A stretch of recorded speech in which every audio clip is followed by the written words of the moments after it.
Estamos de volta com o Jornal da Manhã. Injúria racial, racismo. Saiba nesta entrevista como identificar cada conduta e veja as providências que a vítima de uma ofensa motivada por cor, raça ou religião pode tomar. Destaque do nosso quadro da semana no Justiça em Questão. Doutor Gilberto, qual a diferença entre racismo e injúria racial? Olha, o racismo, ele trata de crimes contra a honra, ofendendo uma coletividade de pessoas.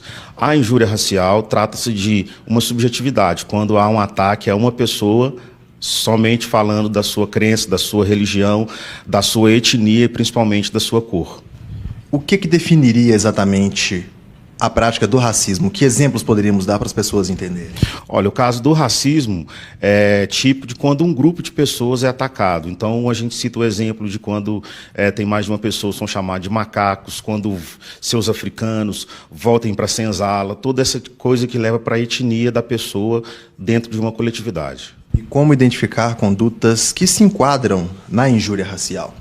Olha, a injúria racial é dirigida para uma pessoa. Então, a gente tem, quando se trata de um cidadão sendo chamado de macaco, temos o caso de jogadores de futebol que foram chamados de macacos e tiveram proferimento das torcidas gritando, é um caso típico de injúria racial.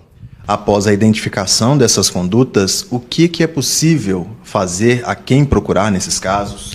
Inicialmente, a Polícia Militar, em não havendo a identificação imediata do sujeito agressor, buscar a Polícia Civil, na Delegacia de Crimes Raciais especificamente, e o Ministério Público também, nos casos de racismo, ele pode agir de ofício.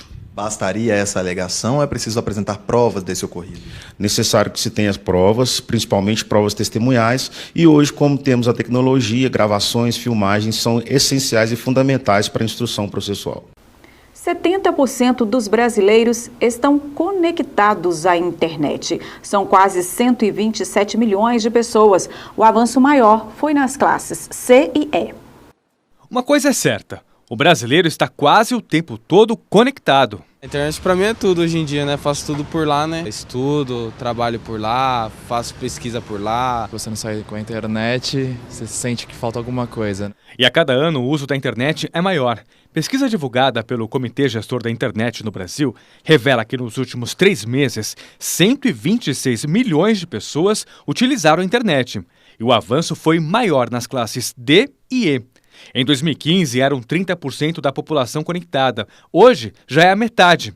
O acesso é feito exclusivamente pelo smartphone. Essa questão do acesso exclusivo pelo telefone celular também é um marcador de desigualdade, mesmo entre a população que já é usuária de internet. A pesquisa deixa clara uma tendência que deve ganhar força nos próximos anos. Se, por um lado, a internet é cada vez mais acessada através do telefone celular, por outro, o uso do computador fixo deve diminuir.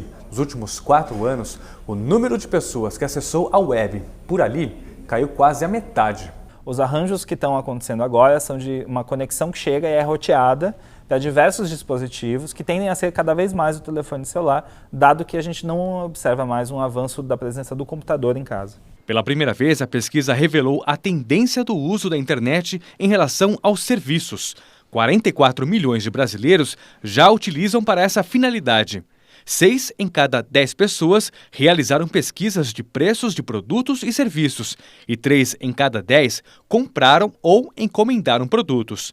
A maioria pagou através de cartão de crédito, boleto bancário e outros pagamentos online. Hoje em dia as pessoas sentem uma necessidade tão grande de ter internet que elas não conseguem ficar sem um celular, sem um aparelho eletrônico por perto.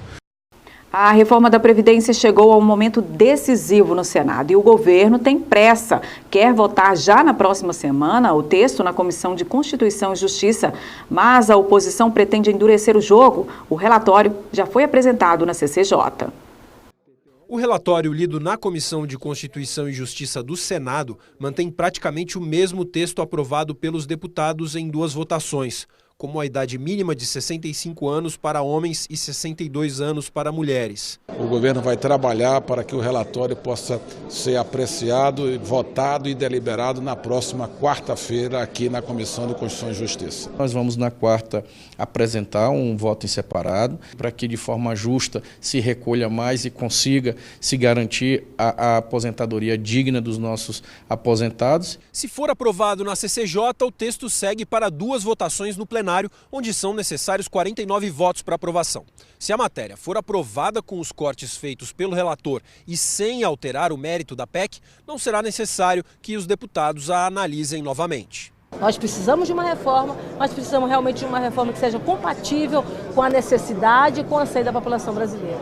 Para evitar atrasos na votação da reforma da Previdência, o relator no Senado apresentou uma PEC paralela com outras mudanças nas aposentadorias de civis. Estados e municípios foram incluídos na PEC paralela. Vai ser cobrada a contribuição patronal de entidades filantrópicas e exportadores do agronegócio. Tempo mínimo de contribuição em 15 anos, inclusive para homens. Pensões não podem ser inferiores a um salário mínimo e mudanças também no Simples Nacional. Através da PEC paralela, porque eu acho que ninguém aqui quer protelar a definição da reforma da Previdência. Vai haver algum descontentamento aqui e ali, mas acredito que o básico, e principalmente aqueles que atingiram a população de faixa de renda mais baixa, foram atendidos.